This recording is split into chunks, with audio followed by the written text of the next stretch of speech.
Good morning. Seems like we're ready to start. Our speaker today is Dr. Natasha Bray. Our program is underwritten by an educational grant through OSU Medical Center, Graduate Medical Education. A disclosure statement has been signed and is on file in the Graduate Medical Education Office. Dr. Bray is Dean of the OSU College of Osteopathic Medicine at the Cherokee Nation in Tahlequah. She previously served as Associate Dean for Academic Affairs at OSU COM at the Cherokee Nation since 2018. Dr. Bray also serves as Associate Dean for Accreditation and is faculty at Tahlequah Internal Medicine Program. Prior to joining OSU CHS, Dr. Bray served as Associate Dean of Clinical Medicine at the Arkansas College of Osteopathic Medicine in Fort Smith and the Vice President of Academic Affairs, Designated Institutional Officer for Broward Health in Fort Lauderdale, Florida. Board certified in internal medicine and addiction medicine, Dr. Bray earned her Doctor of Osteopathic Medicine degree at OSU COM and went to the Philadelphia College of Osteopathic Medicine and completed her internship as a chief intern physician. Then completed her residency at Cambridge Health Alliance, Harvard-affiliated hospital. Dr. Bray has extensive experience in the development, accreditation, and delivery of educational programs for both undergraduate and graduate medical education. Dr. Bray serves on several national committees, including previously the Osteopathic Recognition Committee, and has dedicated her career to medical education as a vehicle to serve vulnerable population and improve access to quality healthcare. The Cloud CME activity code for today's grand round is 1970. Please welcome Dr. Natasha Bray. Thank you. Thank you, Dr. Ty.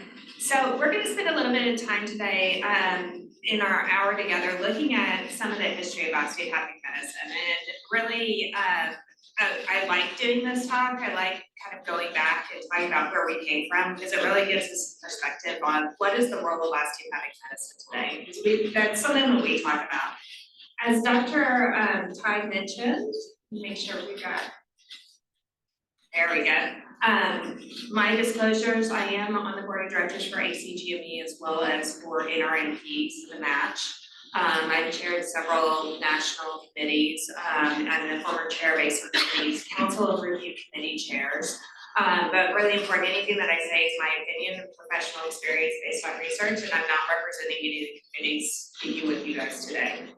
So as I said, we're going to spend a little bit of time talking about the history of osteopathic medicine and its role in education. We'll talk a little bit about osteopathic principles in practice and some barriers into how we integrate it into practice, especially thinking about we are asked as physicians, regardless of your specialty, to do all kinds of different things in the care of patients in our daily life. So how do we actually take some of this history that we're talking about and integrate it into patient care? It doesn't even matter. Is it important to the care that we provide to our patients? So just some basic definitions. When I say OPP, I'm really referring to principles of practice. And I think that this is an important concept because a lot of times we get caught up in the concept of that being an osteopathic physician is only about O&M or OMT. So the actual manual medicine components of the care that we provide. Whereas when we talk about OPP, we're really talking about a distinctive philosophical approach to the care of patients. So how do we think about restoring that biopsychosocial model to allow patients to engage in health? So it's about restoring what is priority to the patient so that they're able to do everything that they need to do in their daily lives. Just a reminder, when we talk about somatic dysfunction, that's impaired or altered function. And when we talk about structural exams, that's what you really spend a lot of time, approximately 240 hours during your first 2 years of osteopathic medical school learning how to do. So a little bit, very incomplete history. So it's important that you understand we're going to go through an incomplete history. But if we trace the background of medicine in general, when we think about how it's written throughout history, it's really based in the concept of religion. So the spiritual aspect of achieving health. What do you mean?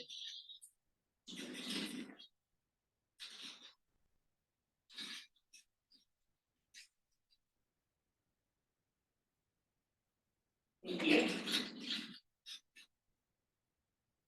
You're okay. No problem. it's really based on the concept of religion. So going back 8,000 years to the Code of Hammurabi, really great concept. So that's the statue on the very far left. And Hammurabi is standing and he's going up to the code of justice. And really the whole concept of this is he's handed down about 320 things of how we should interact with one another. And one of those keys is basically we shouldn't harm. And this is where that concept and that basis of do no harm. If we harm someone, take away someone's ability to do something, that there's not justice associated with that. If we go to the history of the Romans and the Greeks, and we look at the Iliad about 520 BC, but really going back to around 3000 BC, you see the Code of Asclepius. And again, the Asclepius temples were really a place where people who were suffering, who were ill, could come and through the shared practices could achieve health. You get to 500 BC, and now we start seeing the Hippocratic Oath and Hippocrates come in. And again, the Oath of Hippocrates is about do no harm. It's about creating opportunities for healing. And why this is so important to kind of think about is when we talk about health today, we get into a concept of caring for a scientific illness and a manifestation of disease. But if you think about the experience of the illness and of health from the perspective of a patient, it's a disruption of their very core of existence, their ability to interact with their family, their ability to do their job, their ability to be part of what is important to them is fundamentally disrupted. And that's where that history of religion versus health and healing versus the science of medicine that we practice today really becomes important. Because not only do we want to address the scientific causes of illness, but we also have to heal the individual so that they're able to be part of their lives. So fast forward from all of that kind of ancient history, and we get into what happens in the 1500s. So really, this is where that science starts coming into the picture. So we begin to, through Dr. Harvey, understand the study of heart circulation. We woken up and been in the microscope, and we figured out that all those things that are making people sick are little tiny microorganisms, and we begin to see the study of microbiology. Benjamin Rush in 1769 really brought the practice of medicine in America to being a science and not just being a religious-based healing art.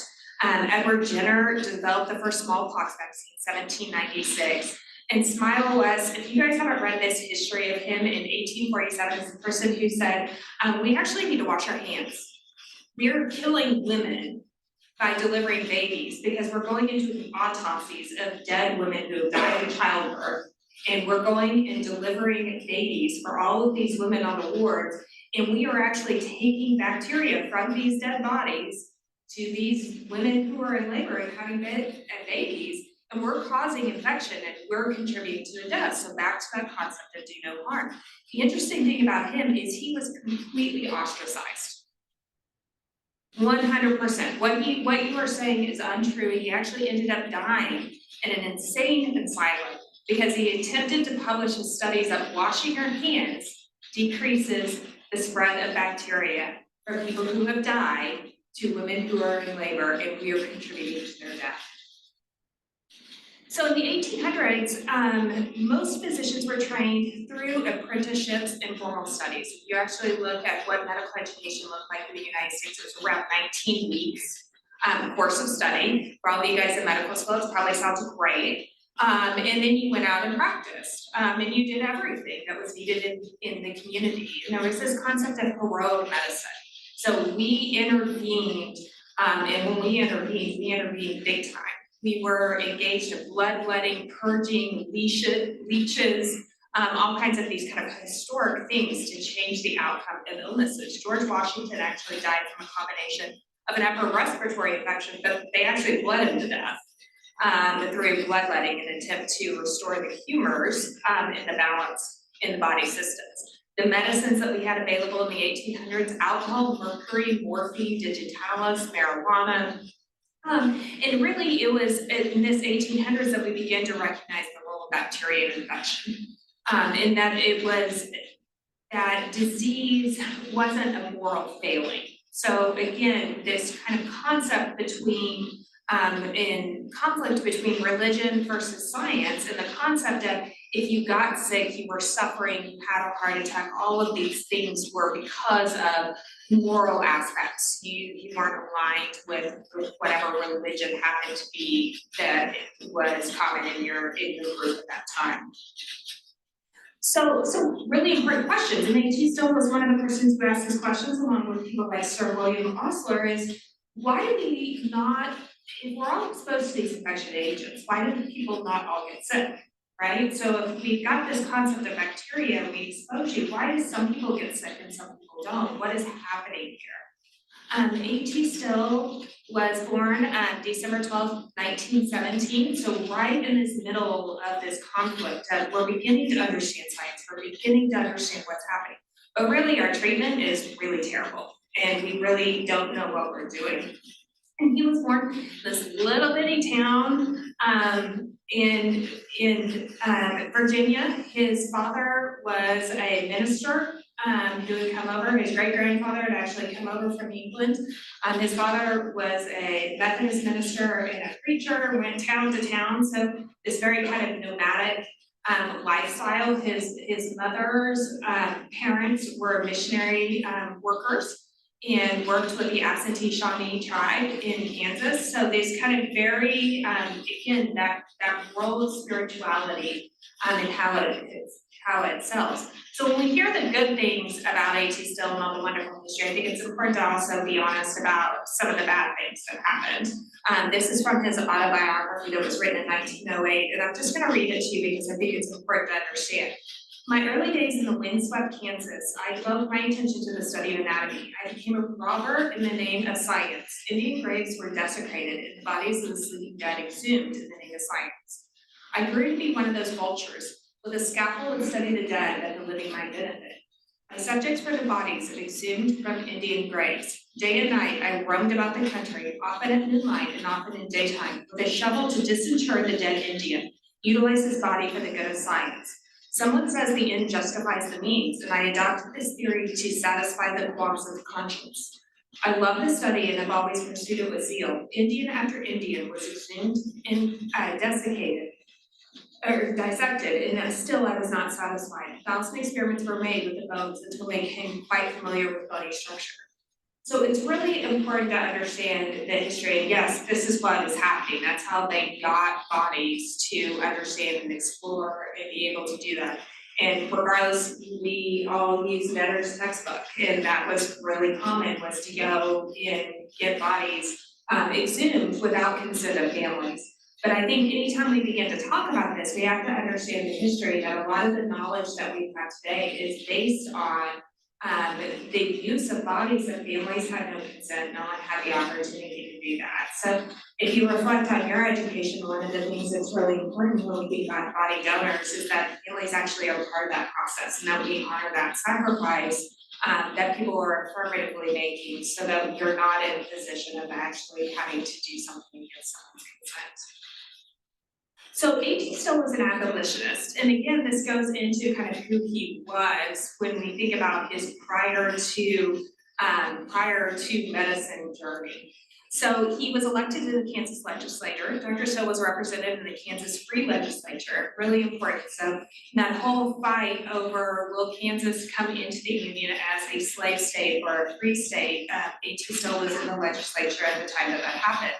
February 23rd, 1860, Kansas territorial legislation passed a bill over the governor's veto abolishing slavery, and in 1861, Kansas entered the Union as a free state. He was a minister, teacher, Union soldier during the Civil War, and he was really concerned. He went to what is now UKMC, so Kansas City's University of Kansas City's Medical School of Kansas City. And he was concerned about the treatment. What was best practice often meant doing more harm than good. And this really came into that concept that when we get to the concept of osteopathic medicine, that sometimes our treatment actually does harm and hurts people.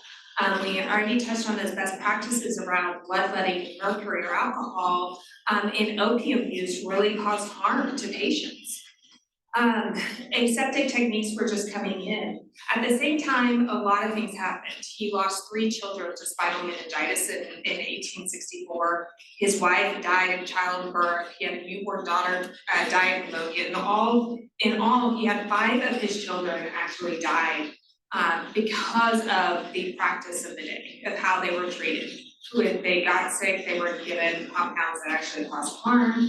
When they engaged in bloodletting. So during all this time, 1864 to 1873, he's a preacher, he's a farmer, he's exhuming bodies, studying anatomy, trying to get an understanding. And in 1874, he publicly announces his thoughts on human health. And really, some important concepts, if you go back and read his autobiography, they talk about he flung the breeze of osteopathic medicine, the banner of osteopathy to the world.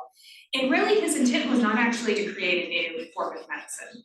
It was actually to improve the system of medicine, recognizing some really important scientific facts. Nutrition affects our body. Our body has an innate ability to heal itself, and our job is to allow that to happen through the use of science and medicine, but that we should not be giving medications that actually cause harm.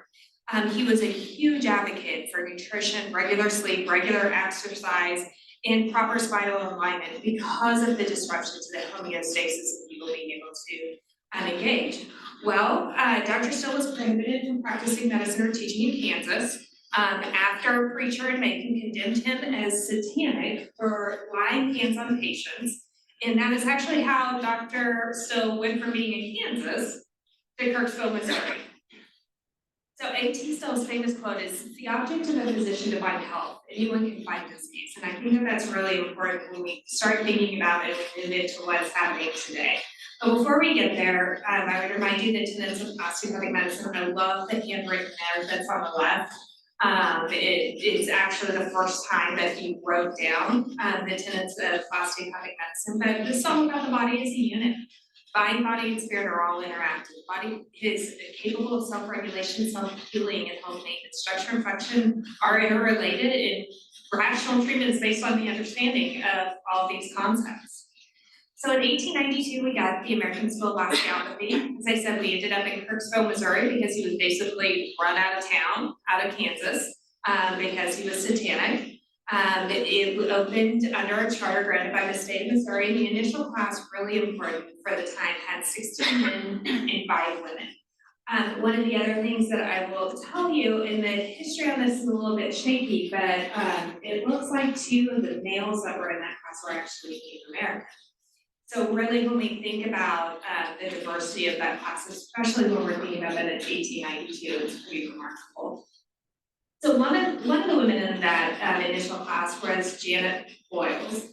And I highlight her because she did some really important things. She was actually the first editor of the Journal of Osteopathy in 1894 as a senior medical student.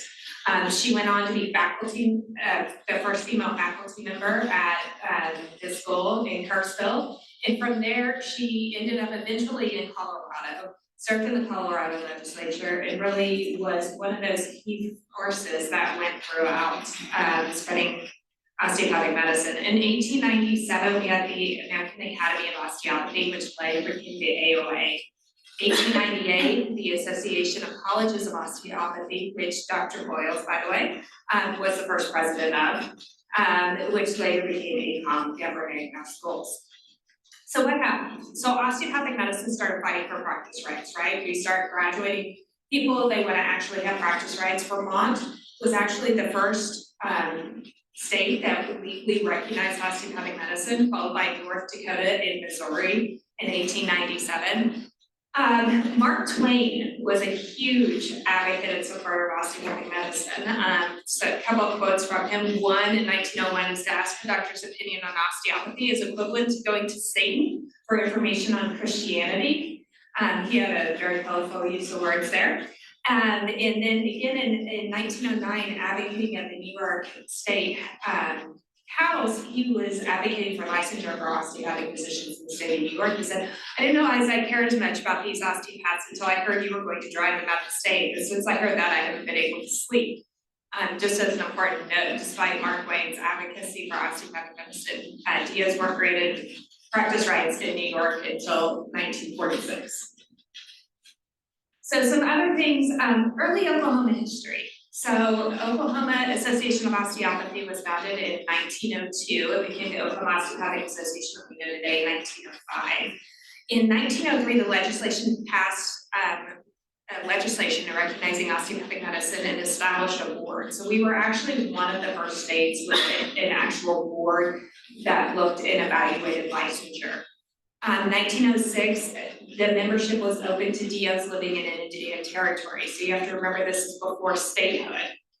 So initially the osteopathic organization was based out of Enid, Oklahoma City, Guthrie, that side of the state. In 1906, they actually extended it back into what was the Indian Territory, Oklahoma. In 1907, Oklahoma became a state, and then in 1912 is the first documentation of the Southwestern Oklahoma Sanitarium, which was at Blackwell, and they offered internship type based training. So the picture in the bottom right corner is that. The other two pictures are actually from Enid. So Neva Triplett was an osteopathic physician that was at Enid. She later became the second president of the Oklahoma Osteopathic Association. In the picture that's next to the sanatorium picture is a picture of her office in downtown Enid around 1906, 1907. So some other things happened. In 1910, there were 25 schools of osteopathic medicine, 300 MD schools in the United States, and the Flexner report came out. So the Flexner report looked at what is happening from a medical education. And some really important things happened there. About the purpose of it was, do we have standards, right? Are we teaching physicians the same way across the country, or is it resulting in the same knowledge and skill sets to care for patients, or are there diploma mills? And that was really what the concern was.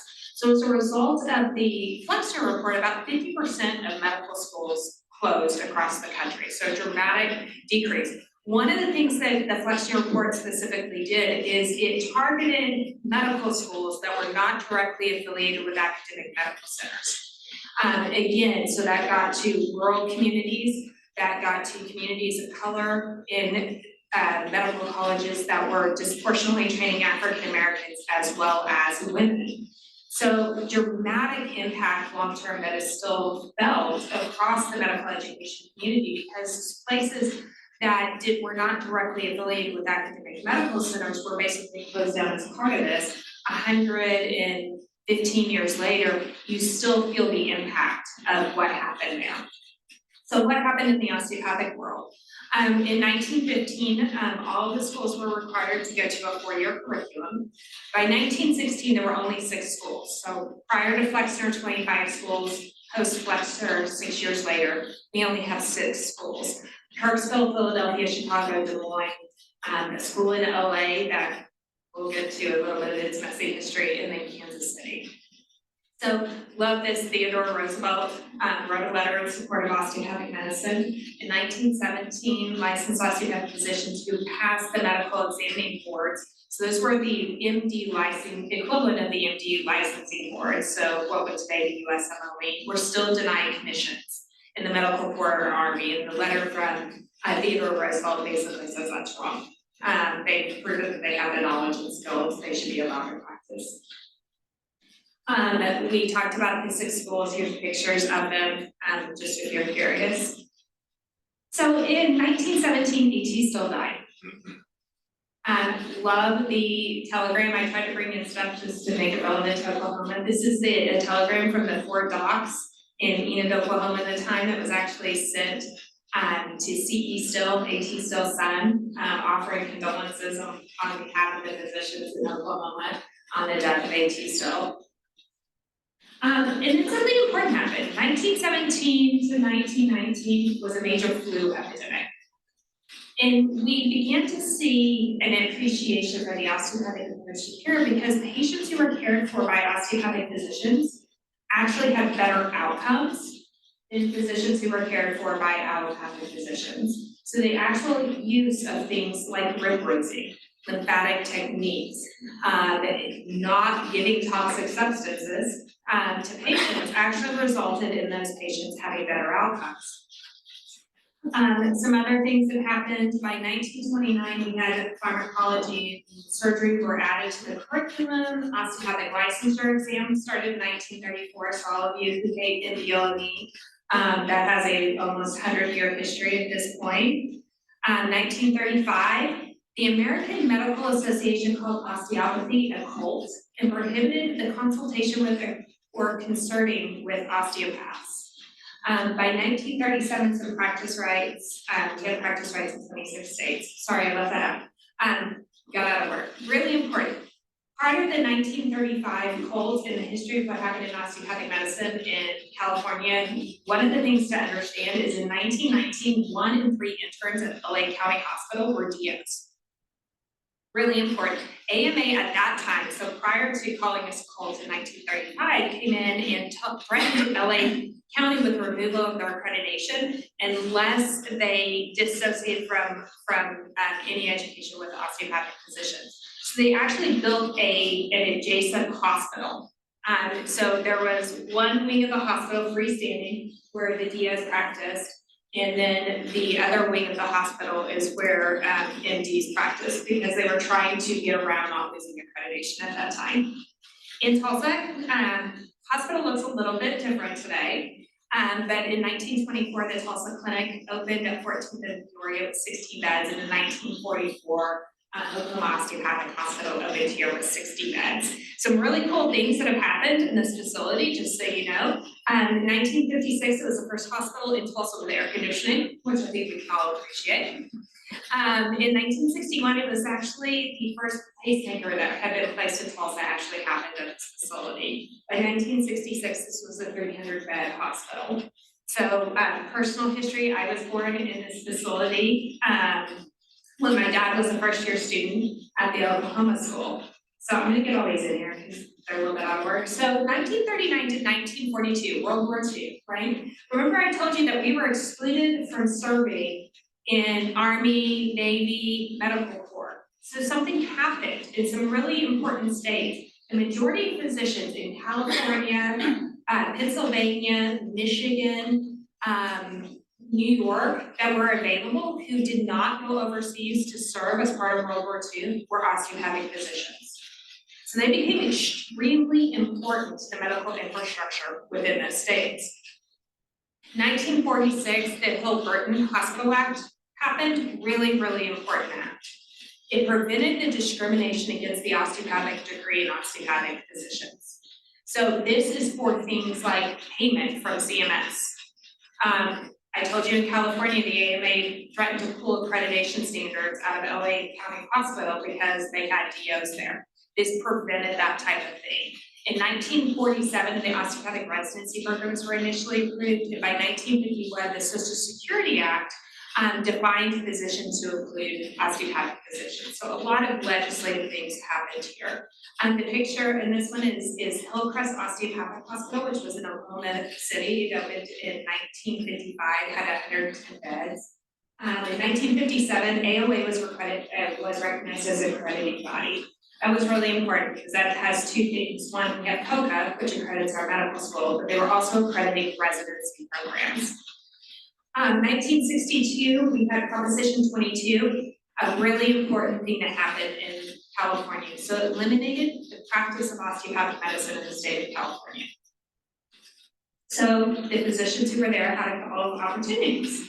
They could buy for $65 an MD degree, which is what the vast majority of people did. So if you were an osteopathic physician in California at that time, you could apply through the California Medical Association to buy an MD degree. The University of California at Irving was a college of osteopathic medicine that became the UC Irving School of Medicine. So we lost our largest school in California. We lost a huge number of physicians who basically bought a degree, and the degree was no longer recognized. So in Oklahoma, a little bit more positive, and I had fun with this, just so you guys know. This is not all of the osteopathic training hospitals that were in Oklahoma. I decided I was wasting too much time going through old archives of accredited hospitals.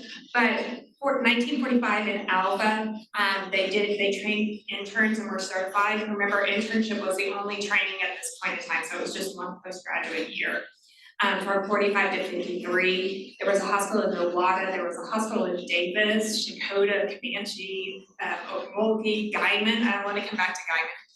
Enid, Memorial, and then Ardmore. So Guyman actually had in mind, remember we're a cult, right? So MDs can't consort with DOs. They actually had a physical line, tile line down the center of the hospital in Guyman, where MDs practiced on one side of the line and DOs practiced on the other side of the line in the hospital. It's actually still in that whole facility, which is in the hospital anymore, it's actually still there.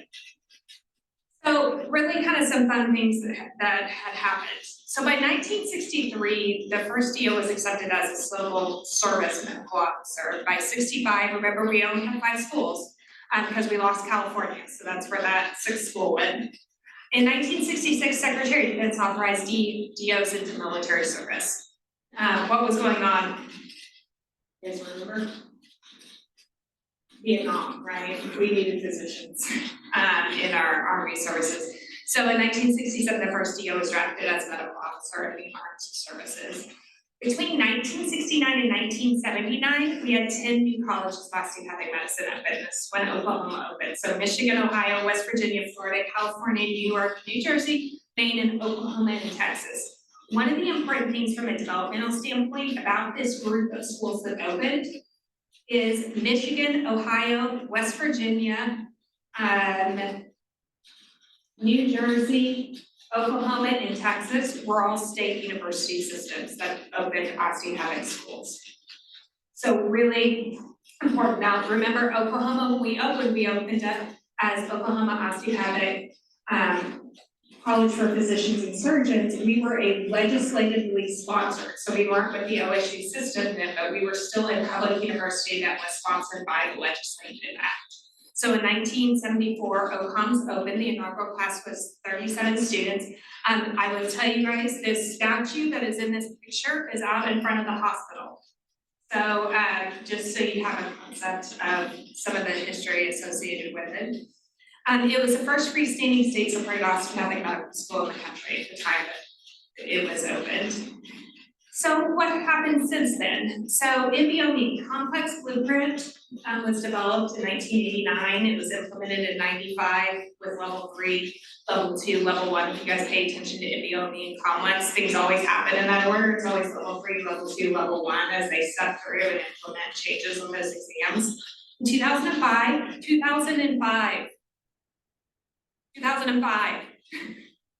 Louisiana became the last state to accept complex. So really important. As a DO, you could get licensed in Louisiana prior to that, but you had to take the MD licensing exams to get your license. 2015, osteopathic physicians gained full practice rights in 65 countries. Big deal. In 2015 to 2020, this is what we've all been living recently. We went from having AOA accredited residencies to all residencies being ACGME. And in 2020, MBOME complex was recognized by the American Board of Australia, which is kind of cool. So if you want to piece out to Australia, you can now actually practice in Australia. But some other things happened. We started having closures of all of our osteopathic hospitals. A lot of your foundations that you see, all that money actually came from the sale of those facilities. And that goes back to that Hill-Gorton Act. Remember when I said you can't discriminate against osteopathic physicians if you want to receive reimbursement? Well, that did a really great thing. That meant we could practice in any facility. The converse to that is the reason we had all of these osteopathic hospitals that actually existed in extremely rural areas is because DOs were discriminated against. And the only place that they could actually practice were in rural communities and within their own facilities. So through actually attaining equality of our degrees, we fundamentally shifted where osteopathic physicians can practice. So when we talk about the history of osteopathic medicine being one of primary care and of being rural and being in communities, that no one else would go to. Well, we went there because we had to. That was the only place that would accept our degree, that would accept us as physicians. So that history is very much based on this concept of discrimination against the degree type. And the question that we're struggling with today is, how much do we honor that? Do we continue that tradition of primary care? Do we continue that tradition of serving rural and underserved communities? Or do we become assimilated into the larger medical practice of the United States because we have equal practice rights and because of all the reasons that go into that? You guys have a whole bunch of loan money that has to be paid back. It's a lot easier to do that in a larger community in more specialized specialties. Some other kind of big things, because I talked about discrimination around the DO degree, that I think is important, is to have an understanding of our history when it comes to diversity within the profession. So in 1921, Meta Christie graduated from Philadelphia College of Infirmary in osteopathy. That was the first African-American osteopathic physician. 1924, remember I told you that there was a lot of schools that closed as a result of Flexner. This school actually opened post-Flexner, but it was in the District of Columbia College of Osteopathy. It was with a historically Black college. Unfortunately, it didn't make it through the Great Depression. So it was a victim of not being able to be supported throughout, but it was operating for about 2 years and was a specific HBUC associated osteopathic medical school. In 1956, if you guys don't know who William Anderson is, you need to absolutely know who this person is. He's an absolute legend in the osteopathic community. He graduated from Des Moines College of Osteopathic Medicine. Dr. Anderson was the first African-American president of the AOA. That is a picture of him with Martin Luther King. He was in jail with Martin King as part of the really transformative things that happened in the 1960s, really advocating for communities and how we serve communities. The bottom picture is Dr. Barbara Rossley. These people are still alive also, which is the other thing it's really important to kind of recognize. Dr. Barbara Rossley graduated from Michigan, and she became the first African-American woman who was a dean of the medical school in the United States. So really powerful people. Really cool people today who are practicing osteopathic medicine, and I won't go through all these people, but the last 2 presidents have had osteopathic physicians as their personal physicians. Dr. Polk, which I don't know if you guys can see my cursor here, is NASA. So he is the medical director for NASA. So really cool people doing really cool things. Graduate of our school.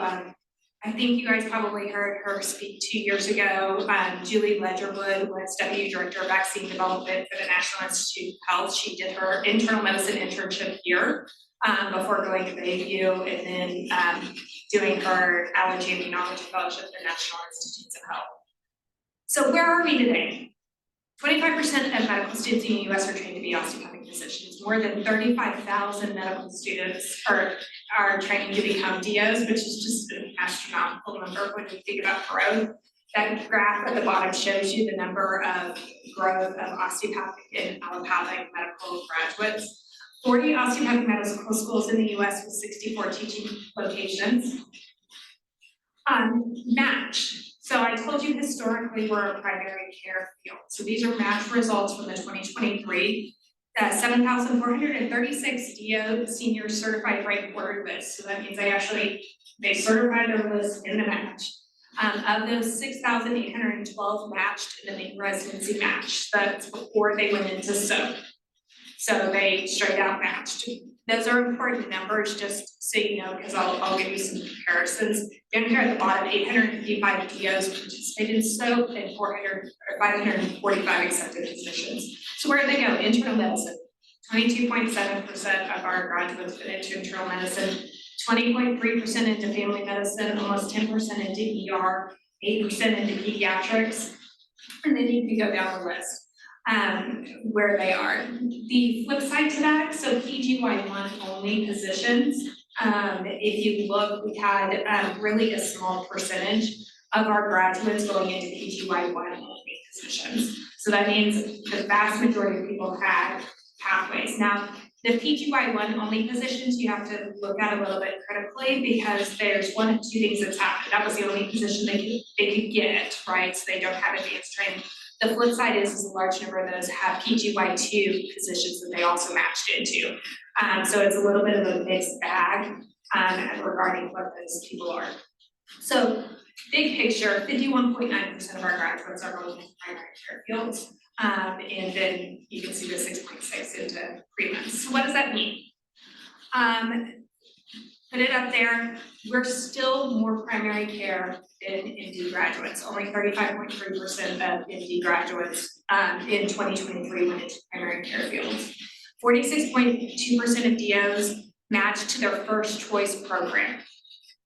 Really impressive, compared to 47.7. If you look at matched into who they ranked 1, 2, or 3, 74.5% of DO seniors matched into one of their top 3 choices, compared to 73.4% of USMD seniors.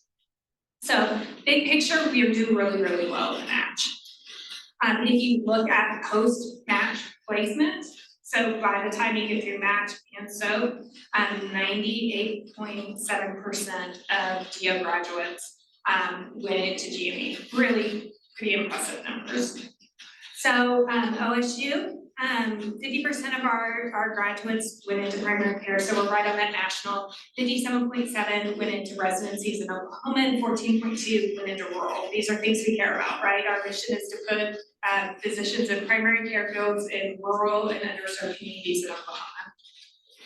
I do want to talk just briefly about osteopathic recognition because it's something that happened. I told you from 2015 to 2020, we went into this single accreditation system, and that's what resulted in the creation of osteopathic recognition, because the question was, how do we take something that we think is important and make sure that that training continues to happen along the continuum of medical education? So if you think about the lifespan of a physician, you're undergrad, you go to medical school, you do your residency, and then you go out into practice. So there was a recognition if we brought out osteopathic training during this residency piece, are we really making sure that patients have access to those things that AT still talked about, the importance of nutrition, the importance of the body's ability to heal itself, the concept of that, who the person is and how they come into the healthcare system dramatically affects their health. And it's not just about the scientific care and how chemicals interact with one another for outcomes of patients. So osteopathic recognition was developed. A QR code, for those of you who care, takes you to the accreditation standards. And it really was a way to codify the educational opportunities within the GME area at the end of the day. So the basic requirements go back to the tenets of osteopathic medicine. And they go back to OPP. So I said at the beginning that, remember that osteopathic principles and practice is bigger than just manual medicine. It's how we actually incorporate the tenets of osteopathic medicine into every patient that we talk to, and how we actually take a history and understanding that all of the social determinants of health before we had that term were important to affect the health and outcome of our patients. So who has osteopathic recognition as programs? Mostly family medicine and internal medicine, that kind of follows our trend of where we've historically been as a profession.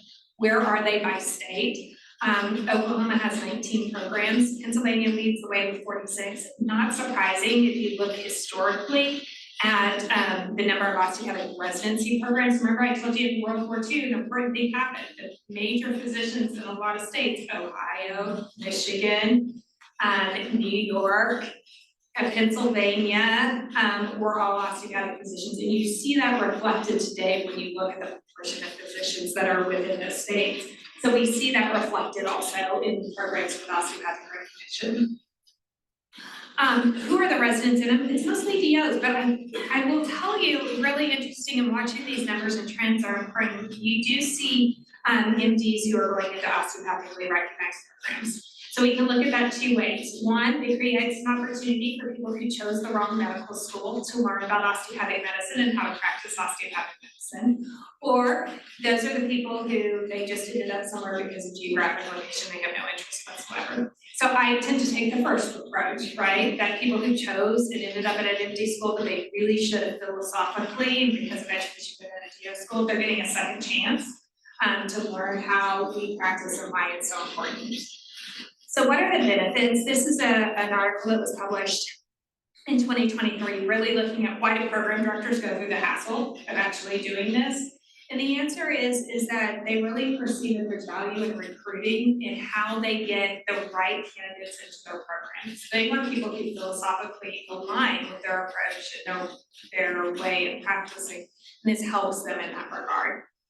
If you ask learners, there's a couple of studies referenced there that look at learners. 70% of third-year osteopathic students indicated they'd like to continue their osteopathic training in an osteopathic focused residency program. And we already talked about 25% of students or DOs. From residency programs, really it's about recruitment and getting alignment from a philosophical approach to practice. How do we create programs that support students in their way that they want to practice? So the other flip side though is if you actually look at outcomes, and there's literature to support this, osteopathic care or care by osteopathic physicians help reduce medical costs, improve patient outcomes, and improve patient satisfaction. So if we look at things like HCAHPS scores and those types of things, patients who are cared for by osteopathic physicians regardless of specialty, which I think is really important, right? Because a lot of people say, well, osteopathic medicine, the only people actually, do that OMT thing are family practice docs. But if you look at hospital outcomes for osteopathic internists, for example, they actually have shorter lengths of stay and improved patient satisfaction scores. So there's something more about what we're doing than whether or not we just do OMT. For those of you who are learners, if you go to an osteopathic recognized program, you get this great additional certificate to hang on your ego wall when you get into practice. And I apologize that I called it an ego wall, but it's an ego wall. If you guys haven't been to my office, I have like 37 moments from different things, so I'm just as everybody else. So ways you can incorporate OPP into your clinical practice that are not OMT. This is the last thing that I will leave you with. Osteopathic medicine is a whole body or holistic approach to medicine. We treat the whole person, not just their symptoms that they're coming in with. Really thinking about how you address lifestyle, being cognizant of how an injury or an illness actually affects everything about them. If you think about somebody who has broken their leg and how can they drive their car to get to work, how do they make sure that they make a meal for their children? How do they get to the pharmacy to get their medication? If you live where I do in Muldrow, Oklahoma, my closest 24-hour pharmacy is either coming to Tulsa or to Russellville, Arkansas. So when we think about the impacts of where people live, when we think about what they do for work, we think about their lifestyle, them getting sick has a dramatic impact on what's happening. So DOs help patients develop attitudes and lifestyles that don't just fight illness, but help with prevention. How do we create conversations around changes in diet? Recognizing that if I hand a patient a American Diabetes Association diet and all of their food and their only option to purchase food is coming from the dollar store, how do we reconcile those two things? They've got a limited food budget. So people don't make choices necessarily to eat terrible, shelf-stable, fatty meals. I mean, sometimes we all have our little cheat things, but they're not making that choice. They're making that choice because it economically makes sense based on the resources in their environment that they have. So how do we support them in that? Every encounter, there's an emphasis on mind, body, spirit connection. Patients focus solely on the body. DS spend time teasing out barriers that are related to the other spheres of wellness. So other things, think about disease prevention. Think about the body's ability to heal itself. Do we really have to do something and intervene, or do we allow them the tincture of time, which heals lots and lots of things? DOs, even if you don't do manipulation, you have better palpatory skills. So your ability to actually physically diagnose patients is improved. We tend to be more compassionate and empathetic, and I'll die on a hill for that one. I think that is dramatically true. And we tend to be more patient-centered in our approach. So these are words from anonymous DOs, and I won't tell you who they're from, but I will tell you that none of them are from any of your faculty. So they're for people outside the state of Oklahoma. So when I went around and asked people, what makes us different? How do we kind of quantify and really think about this? These are different quotes. So we think and interact differently. We simultaneously take information in different ways, verbal, physical, emotional. We make connections with it. People feel seen. We ask questions in a different manner and make connections so that we see the whole person before us. It makes us great generalists, but our DO specialists have the same skills.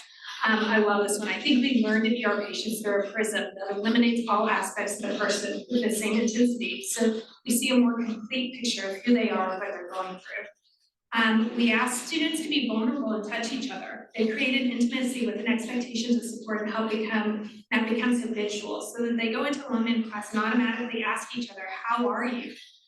They're using their senses to pick up on the well-being of others. Is there something I can do? That sense of service to others gets carried through because it's something we talk about it from very early. Another one, in AT Still's autobiography, stressed that DOs listen to patients as people, do excellent physical exams, and continue to review your anatomy. I tell my residents how important it is to get to know a person and be more detailed in their exams. Testing seems to be replacing exam skills.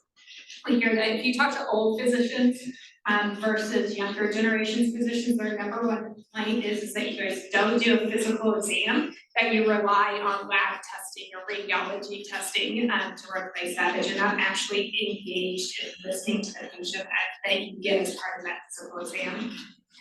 I'm not sure how to separate my osteopathic from being family practice. I had a patient refer to me, I love this one, for OMT of their mid-back from a colleague in my practice. I started at the beginning, the history, injury none, quality AQ, aggravating factors laying flat at night, alleviating factors unknown, radiation and pain none, associated symptoms none. The story was off, her symptoms didn't sound musculoskeletal. Her physical exam had good range of motion and mild tissue texture changes. Imaging showed a renal cell cancer. So I didn't help my patient with OMT. I helped her by listening and being open and asking questions, and by feeling with my hands that what I was feeling or was expecting to feel wasn't there. This person is does infertility. So something you would not think of OMT would ever come into play with, right? So my highly scientific subspecialty practice, I work with MDs and MD PhDs who are brilliant diagnosticians and surgeons, great at IVF, but they never saw the person. They saw the patient with pelvic pain and assumed it was endometriosis and they went to surgery. It worked most of the time. They never asked about a history of trauma, often sexual, sometimes not. Sometimes just guilt over being a sexual being that caused them pain. I saw those patients and still was seeing many more of them than my partners who were much smarter than me with much fancier academic pedigrees. They were both incredibly nice and sociable guys, one with more than 250 publications and decades of NIH funding. In the end, they taught me to be a better scientist, and I taught them to be more holistic or osteopathic. And we lived happily ever after. But I think that comes to having confidence in the practice that we have. This is just a definition of where we are today. It's about patient empowerment, patient-centered care, and recognizing that multiple aspects comes into our decision-making and our care of our patients. So how can you do PP in your clinical environment? This is more from a training standpoint. We can do first rotations, integrated, clinical rotations. You guys don't care about that stuff. It's about how we see patients. Always think about how does the anatomy and physiology play into the patient you're seeing. Think about the impacts. It's just as important to take patients off of medications as it is to put patients on medications. So think about what the opportunities are. You know, what happens with an elderly patient who is still working, who we start on a diuretic? You guys ever taken a diuretic? You have to pee 37 times. What if they're a shift worker and they work on any type of manual thing? What if they have an hour commute to work? How do we begin to have conversations with our patients about how we prioritize their health, but we also balance what their needs are in their daily lives? We have to restore health, and we have to think about the homeostatic mechanisms that are there. It's our job to be a teacher. We don't have to change everything about our patients. We don't get to label them as being non-compliant, but we have to understand what their barriers and what their challenges are and partner with them to help them manage their health. And sometimes their view of health and their priorities is fundamentally different than ours, and that's okay. Sometimes some of those things we change through education and time. Some of those things are very deeply vetted in their identity, and we have to recognize that and accept that. I really encourage you, those that are in training, ask to do O&M. You will very rarely get told no. Those of you residents that are working with the students, ask them when it's appropriate. What could they do? What treatment makes a difference? It's easy to actually incorporate this. You'll be surprised if you start asking the question, is there any OMT techniques or O&M techniques that would be appropriate for this patient that might help them? Those of you who are residents, you have students who are much closer to you, ask them what they would do, learn from them. It's okay to actually be that near peer learning. And that's the challenge for all of us, is how do we work together to take care of our patients? There are resources that are out there. Please use them. Engage in scholarly activity. Remember the library, if you don't remember how to do all this stuff, the library has lots of resources there to support you. If there's anything I can ever do for any of you, please ask. I know that was a lot of a history lesson, but I think it's hard for us to understand where we are today if we don't know where we came from and what those barriers were, so that we have an understanding of how important it is to continue to provide this care to our patients. I hope you guys have a great day, and I will see you soon. Bye.